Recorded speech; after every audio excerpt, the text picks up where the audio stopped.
नमस्कार साथियों, GK with कोप ऑनलाइन चैनल में आपका हार्दिक स्वागत अभिनंदन है। आज कांस्टेबल भर्ती संबंधित एक सूचना आई है, वो मैं आपको देना चाहूंगा। जो अपने फिजिकल की डेट आई थी उसको अब पोस्टपोन कर दिया है। अभी आपको और समय मिल गया है, आप अच्छी तैयारी करें। और अपनी जो राजस्थान की कला एवं संस्कृति की क्लास चल रही थी वो गजेंद्र सिंह सर ले रहे हैं, वो अभी कंटिन्यू आज लेंगे। आइए गजेंद्र सिंह जी, आपका एक बार फिर से स्वागत है हमारे ऑनलाइन प्लेटफॉर्म पर। जय हिंद दोस्तों, क्लास को कंटिन्यू देखें। नमस्कार साथियों, जीके विद कोप में आपका स्वागत है। जैसा कि सर ने बताया है कि कला संस्कृति क्लास चल रही थी और उसमें हमने जो टॉपिक शुरू किया था वो किया था दुर्ग, और उसमें सबसे पहला जो दुर्ग लिया था वो लिया था चित्तौड़गढ़।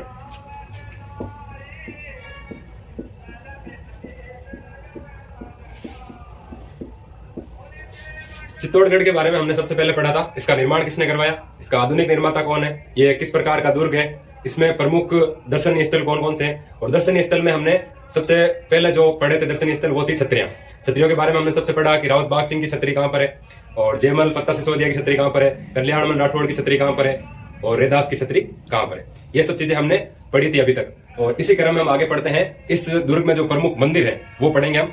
तो आइए देखते हैं एक एक करके प्रमुख मंदिर।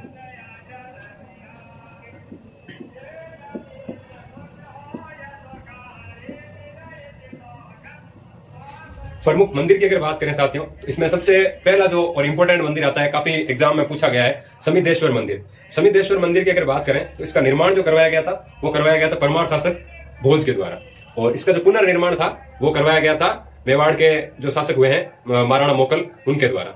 और इस पुनर्निर्माण के कारण ही जो है समिधेश्वर मंदिर को जो है आज भी मोकल मंदिर के नाम से भी हम जानते हैं। तो सबसे पहला मंदिर कौन सा आ गया हमारे, समिधेश्वर मंदिर।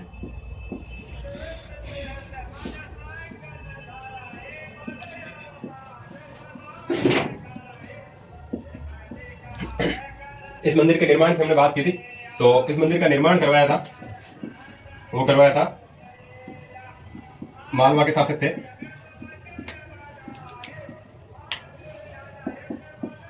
भोज, उनके द्वारा इस मंदिर का निर्माण करवाया गया था। ठीक है, और इसका पुनर्निर्माण की अगर बात करें इस मंदिर के, तो पुनर्निर्माण करवाया गया था, वो करवाया गया था महाराणा मोकल के द्वारा।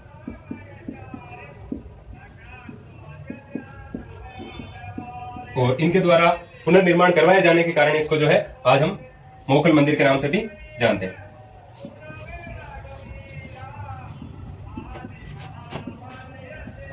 ये तो होगी समिधेश्वर मंदिर की बात। अब हम बात करते हैं तुलजा भवानी मंदिर की बात। तो तुलजा भवानी जो मंदिर है उसका निर्माण जो करवाया गया था वो करवाया गया था बनवीर के द्वारा। किसके द्वारा, बनवीर के द्वारा। अगला इसमें मंदिर है तुलजा भवानी मंदिर।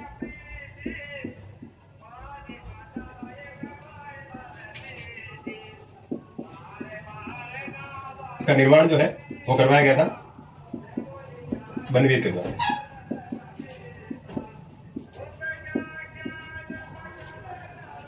अब दो मंदिर हमने पढ़ लिए, समिधेश्वर मंदिर, तुलजा भवानी मंदिर। अगला मंदिर इसमें आता है वो है सतविश देवरी।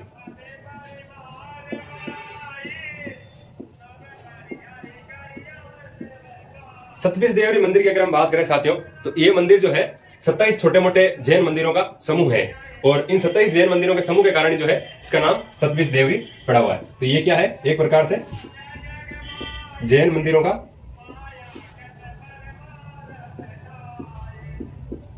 समूह है।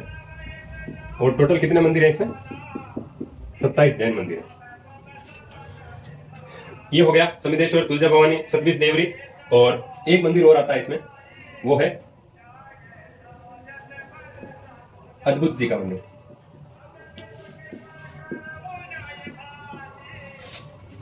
अद्भुत जी का मंदिर, और ये हो गए इस दुर्ग के प्रमुख मंदिर। एक मंदिर और रहता है, उसका नाम है कालिका माता मंदिर।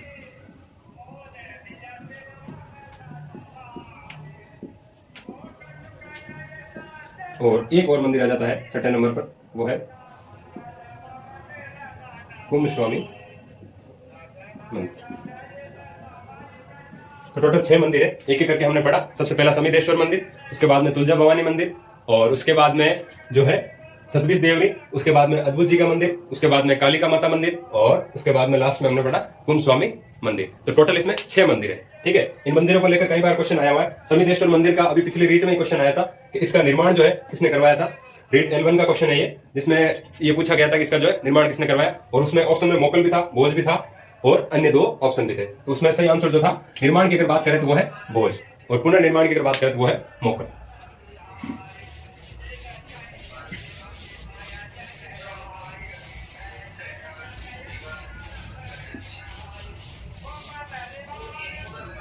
तो छत्रियां, मंदिर, और इसी क्रम में हम पढ़ते हैं अब इसमें जो प्रमुख महल स्थित है, प्रमुख महल कौन कौन से इस दुर्ग में स्थित है वो पढ़ते हैं।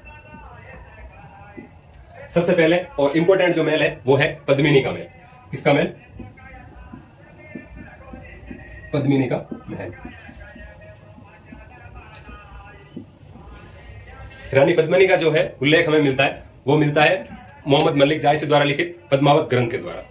कहते हैं कि जो पद्मिनी जो थी रावल रतन सिंह की पत्नी थी, ठीक है, और ये अपने सौंदर्य के लिए प्रसिद्ध थी, कह सकते हैं हम, ठीक है। और इसी को कुछ इतिहासकार कारण मानते हैं। चित्तौड़ दुर्ग का जो पहला शाखा हुआ वो इसको भी मानते हैं, और कुछ जो है इसके अलाउद्दीन खिलजी की जो सामरिक नीतियों को लेकर जो उसका मतलब पक्ष था युद्ध की तरफ में, वो भी एक रीजन रहता है मतलब चित्तौड़ दुर्ग पे आक्रमण करने का। और कुछ इतिहासकार इसको पद्मिनी का भी रीजन मानते हैं कि उस रीजन से जो है उसने आक्रमण किया था। तो ये तो पद्मिनी महल की बात हो गई। और एक महल इसमें आता है घोरा बादल महल। ये गोरा सिंह जी इन पद्मिनी के जो थे वो चाचा थे, और बादल इनके भाई थे, और ये पहले शाखे में दोनों अपने प्राणों की आहुति देते हैं रावल रतन सिंह जी की तरफ से लड़ते हुए। एक इसमें महल है वो है जयमल महल। एक इसमें महल है वो है आपके आड़ा हिंगलू का महल। आड़ा हिंगलू की अगर तो हम बात कर रहे थे आड़ा हिंगलू के बारे में। आड़ा हिंगलू जो थे वो महाराणा कुंभा के टाइम में थे, और इन्होंने जो है जोधा का कहते हैं पीछा करते हुए मंडोर तक चले गए थे। ठीक है, बाद में जो इतिहास का एक पक्ष है उसमें हम इतिहास में अलग से पढ़ेंगे कि महाराणा कुंभा और राव जोधा के बीच में एक संधि होती है, आवड़ बावड़ की संधि। कौन उसमें मध्यस्थता में रहा था, क्या इसका प्रमुख बिंदु था, वो हम इतिहास के परिप्रेक्ष्य में पढ़ेंगे। अभी हम पढ़ रहे हैं चित्तौड़ दुर्ग के बारे में। तो आड़ा हिंगलू का महल हो गया। इसके बाद में अगर हम बात करते हैं तो वो है कुंभ महल। कुंभ महल, कुंभ महल को जो है साथियों नवलखा महल भी कहा जाता है। इसमें जो है इसका अन्य नाम जो है वो है नवलखा महल। कहते हैं कि जब बनवीर उदय सिंह को मारने के लिए चित्तौड़ दुर्ग में निकला था तो पन्ना जहाज जो थी वो नवलखा महल में थी, और उनको जब पता चलता है कि उदय सिंह को मारने वाले हैं बनवीर, तो वो क्या करते हैं कि जो उदय सिंह थे उनके पालने में जो है अपने बेटे चंदन को सुला देते हैं, और बनवीर क्या करता है उनको उदय सिंह समझकर पन्ना धाई के जो पुत्र होते हैं चंदन, उनको मार देते हैं। इस प्रकार से कहते हैं कि पन्ना धाई ने जो है उदय सिंह की रक्षा की थी। पन्ना धाई ने अपने पुत्र चंदन का जो है बलिदान दिया था इस महल में। तो ये प्रमुख महल हो गए। पद्मिनी महल, पद्मिनी मैंने बताया कि रावल रतन सिंह जी की रानी थी। गोरा बादल महल, गोरा सिंह जी और बादल सिंह जी इनके चाचा और भाई थे। जयमल महल, आड़ा हिंगलू का महल, आड़ा हिंगलू जो थे वो कुंभा के टाइम में थे, और कुंभ महल जिसको नवलखा महल भी कहते हैं, और इसमें पन्ना धाई ने मेवाड़ के लिए अपने पुत्र चंदन का बलिदान दिया था। अब इसी क्रम में जो है चित्तौड़ दुर्ग में आगे बढ़ते हैं और देखते हैं क्या क्या इसमें प्रमुख दर्शनीय स्थल जो बच रहे हैं। कुछ हवेलियां हैं, उनके बारे में भी हम पढ़ लेते हैं कि इसमें कौन कौन सी हवेलियां हैं। वहां से वो बता दी घर तो चित्तौड़, बाकी सब गटैया वो बाकी है। ठीक है, तो अब हम पढ़ेंगे प्रमुख हवेलियां।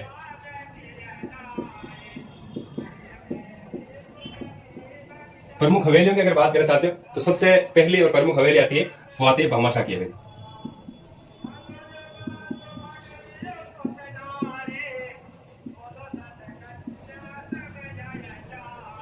भामाशाह की हवेली, हाँ, तो हम पढ़ रहे थे भामाशाह की हवेली प्रमुख हवेली में पहली हवेली हमने पढ़ी भामाशाह की हवेली। उसके बाद में आ जाती है रणमल की हवेली।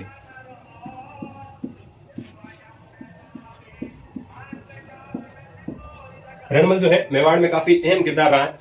अगर हिस्ट्री के हिसाब से थोड़ा सा देखें तो एक कहानी है छोटे से, उसको बता देते हैं हम। ऐसा कहा जाता है कि रणमल की जो बहन थी हंसाबाई, उसका जो विवाह था वो होता है महाराणा लाखा के साथ में। किसके साथ में? महाराणा लाखा के साथ में। किसका विवाह? इनकी बहन हंसाबाई का विवाह। हम बात कर रहे थे मेवाड़ के अहम किरदार रणमल की। तो ऐसा है कि रणमल और जो है मोकल के संबंधित एक कहानी है और उसको जो हम पढ़ते हैं इतिहास में, लेकिन थोड़ा सा एक शॉर्ट में यहाँ बताना चाहेंगे कि क्या होता है कि रणमल की एक बहन होती है हंसाबाई। तो उनके विवाह के लिए जब लड़का ढूंढा जा रहा था तो पंडित जी को जो है मेवाड़ भेजा जाता है। तो मेवाड़ जब भेजा जाता है तो दरबार लगा हुआ होता है राणा लाखा का। तो होता क्या है कि जैसे पंडित जी उस दरबार में एंट्री करते हैं तो आवभगत होती है पहले, और फिर उनसे पूछा जाता है कि भाई किस उद्देश्य से आप जो है मेवाड़ आए हैं। तो उन्होंने कहा भाई आया तो मैं कोई सगाई संबंध को लेके था, लेकिन मुझे ये माहौल जो है उचित नहीं लगा। तो उचित की क्या बात है, सब ठीक ही तो है। तो ऐसा होता है कि लाखा मजाक में कह देते हैं कि नारियल जो था सगाई का वो किसके लिए लाया गया? मेरे लिए लाया गया है। तो ये जब सुनते हैं पंडित जी तो वो बिना कुछ जवाब दिए वापस मारवाड़ आ जाते हैं। तो मारवाड़ आकर सारी बात जब रणमल को बताते हैं तो रणमल ने कहा कि कोई गलत नहीं है पंडित जी इसमें। तो कहे आप ऐसा कैसे कह रहे हो महाराज, वहां सामने 60-70 साल के बुजुर्ग हैं और उनके साथ में आप अपनी बहन हंसाबाई का विवाह करने जा रहे हो। तो कहे उसमें कोई गलत नहीं है, आप उनके सामने एक शर्त रख देना कि शर्त ऐसी है कि जब हंसाबाई और महाराणा लाखा का जो विवाह होगा और उनसे जो पुत्र उत्पन्न होगा वही जो है मेवाड़ का अगला राजा बनेगा। अगर ये शर्त मंजूर होती है तो ये नारियल आप वहीं पे हाथ में थमा के आ जाना। ठीक है। तो पंडित जी फिर से रवाना हुए सुबह और पहुंच गए शाम तक मेवाड़। जब मेवाड़ पहुंचते हैं तो राणा लाखा पूछते हैं कि आप बिन बताए चले गए थे, तो ऐसा क्या मतलब अचानक कारण आन पड़ा कि आपको वापस जाना पड़ा? और अब आ ही गए तो अब वापस से अपना उद्देश्य स्पष्ट कीजिए और क्या आपका मतलब आगे की इस बात को लेकर रणनीति। तो वो कहते हैं कि भाई हमें आपकी शर्त मंजूर है, हम शादी जो है आपके साथ कर देंगे, लेकिन एक शर्त हमारी भी है। तो बोले क्या शर्त है भाई? तो शर्त राणा लाखा ने जब उनसे पूछी तो पंडित जी ने कहा कि शर्त यह है कि जब आपका और हंसाबाई का विवाह होगा और उनसे जो भी पुत्र उत्पन्न होगा वही अगला मेवाड़ की राजगद्दी पर बैठेगा। अगर ये आपको मंजूर है तो हमें ये शादी मंजूर है। तो राणा लाखा ने डन कर दी। राणा लाखा ने कहा भाई ठीक है, हमारी तरफ से हाँ है, आप तो बस शादियों की तैयारी करो और पूरी वेडिंग शूट करवाओ। तो ऐसा करके मामला ठीक ठाक बैठ गया इनका और जो है शादी तय हो गई। इनकी शादी तय होती है और कुछ समय बाद में जो है इनसे एक पुत्र उत्पन्न होता है जिसका नाम होता है मोकल। तो जैसा कि शर्त थी विवाह के समय से कि मेवाड़ की जो राजगद्दी है उस पर अगला राजा कौन बनेगा? मोकल बनेगा। तो मोकल को राजा बना दिया जाता है। जब मोकल को राजा बनाया जाता है तो हंसाबाई को जो है मेवाड़ में ये डर लगने लग जाता है कि कहीं राजगद्दी के चक्कर में या राज्य के चक्कर में जो है मेरे बेटे की हत्या ना हो जाए। तो इन्होंने अपने भाई को जो है टेक्स्ट किया, मैसेज किया हम कह सकते हैं। उन्होंने कहा कि भाई कैसे भी करके आप जो है कुछ समय के लिए मेवाड़ आ जाइए, मारवाड़ में आपके संभालने वाले खूब है, यहाँ पे भी आइए और अपने भांजे का थोड़ा ख्याल रखने की आवश्यकता है क्योंकि जो परिस्थितियां हैं वो इसके अनुकूल नहीं है। तो वहां से रणमल रवाना होते हैं और आ जाते हैं सीधा मेवाड़। तो मेवाड़ आते हैं। मेवाड़ आते ही सारा वर्चस्व अपना, जो राजा है वो भी अपना भांजा और बहन है वो एक राजमाता के रूप में काम कर रही है। तो पूरा मतलब अधिकार तंत्र प्रशासन जो भी था कह सकते हैं हम किसके हाथ में आ गया? रणमल के हाथ में आ गया इनडायरेक्टली। तो रणमल ने क्या किया कि वहां पर पूरा वर्चस्व जमाने के लिए जो मेवाड़ के जो प्रमुख सरदार थे उनको एक एक करके मतलब जो है रास्ते से साइड करने लगे या कह सकते हैं उनकी अहमियत को खत्म करने लगे। ये बात जब मेवाड़ के सभी सरदारों को या मेवाड़ के जो प्रमुख सामंत थे उनको ये बात पता चलती है तो उनको ये चीज लेकर बुरी लगती है कि भाई ये क्या किया जा रहा है, जिस राज्य के हम पैतृक निवासी है, मूल निवासी है, उन्हीं को जो है दरकिनार किया जा रहा है, ये तो बात हमारे लिए गलत है। तो उन्होंने कहा भाई ये सब तो ठीक नहीं है। और इधर क्या होता है कि किसी कारणवश मोकल को क्या है जिलवाड़ा जाना पड़ता है और वहां पर क्या होती है मोकल की हत्या हो जाती है। अब मोकल की हत्या हो गई तो प्रश्न चिन्ह यही उठता है कि भाई अगला राजा कौन बने। ठीक है। तो कुछ कयास लगाए जा रहे थे कि रणमल ना बन जाए और मेवाड़ वाले जो थे वही चाह रहे थे कि भाई कैसे भी करके जो राजा बने कम से कम मेवाड़ का तो हो एटलीस्ट। तो उन्होंने क्या किया, कुंभा को राजा बना दिया। अब कुंभा के सामने दो परिस्थितियां थी। एक तो परिस्थितियां ये थी, विपरीत परिस्थिति हम कह सकते हैं, सॉरी परिस्थिति नहीं। पहली परिस्थिति ये थी कि कैसे भी करके रणमल को जो है जो मुख्य धारा में आ चुके हैं रणमल यहाँ पर उनको थोड़ा दूर किया जाए। ठीक है। और दूसरा जो था अपने पिता के हत्यारों का जो है खात्मा किया जाए, उनसे बदला लिया जाए। तो इन्होंने क्या किया, बड़ी चतुराई से रणमल को साइड करने की कोशिश की। कहा जाता है कि एक भारमली करके दासी थी और वो जो दासी थी वो कुंभा को जो है अपने बेटे की तरह मानती थी, लेकिन रणमल का जो है उसका झुकाव थोड़ा भारमली की तरफ होता है। तो वो क्या कहती है कि जो है वो कहते हैं भारमली से कि तुम कैसे भी करके कुंभा को मार दो। और ये बात जब कुंभा को पता चलती है तो कुंभा कहता है कि भाई आप कैसे भी करके रणमल को साइड करो। तो भारमली जो थी ज्यादा झुकाव उसका कुंभा की तरफ था, वो अपने बेटे की तरह मानती थी उनको। तो उन्होंने कैसे भी करके क्या किया कि भाई रणमल को जो है दूध में कांच पीस कर पिला दिया। और ऐसा कहा जाता है कि जब ये चीज हो रही थी तो वहां पर जो नागरची था नगाड़े बजाने वाला, तो उन्होंने धुन बजाई और ये कहा कि जोधा भाग सके तो भाग तारो, रणमल मारियो जाए। ठीक है ना, कि रणमल की मृत्यु हो रही है। जोधा जो था उनका बेटा था रणमल का, कि भाई भाग सके तो भाग ले, नहीं तो अगला नंबर तेरा है। तो कहते हैं कि जब जोधा वहां से भागता है तो उनका पीछा करने के लिए जाते हैं आड़ा हिंगुला, जो मैंने अभी बताया था। आड़ा हिंगुला इतना पीछा करते हैं कि वो उनका पीछा करते करते मंडोर तक पहुंच जाते हैं और जाकर मंडोर पर अपना अधिकार कर लेते हैं। लेकिन बाद में इस मतलब भयानक परिस्थिति को दूर करने के लिए, दो राज्यों के बीच में वापस संबंध अच्छे बनाने के लिए जो क्या होता है, हंसाबाई ने पहल की, क्योंकि हंसाबाई का पीहर जो था वो मारवाड़ था और ससुराल मेवाड़ था। तो पीहर और ससुराल में झगड़े को खत्म करने के लिए उन्होंने क्या किया कि भाई इन दोनों के बीच में एक संधि करवा दी, और उस संधि का नाम है आवड़ बावड़ की संधि, जो कि हम इतिहास के परिप्रेक्ष्य में अलग से पढ़ेंगे। तो ये कहानी थी पूरी रणमल की। तो जब रणमल वहां जाते हैं, मतलब अपने भांजे का देख रेख करने के लिए, भांजे को कहते हैं कि शासन प्रशासन में मदद करने के लिए, जब उस टाइम वहां रहे थे तो वो रणमल की हवेली में रहे थे। तो उन्हीं के नाम पर ये रणमल की हवेली आज भी चित्तौड़ दुर्ग में स्थित है। तो ये कहानी थी लाका, हंसाबाई, मोकल और रणमल की। ठीक है साथियों, ये होगी प्रमुख हवेली अपनी। ठीक है, अब आगे चलते हैं दुर्ग में और क्या क्या प्रमुख दर्शनीय स्थल है।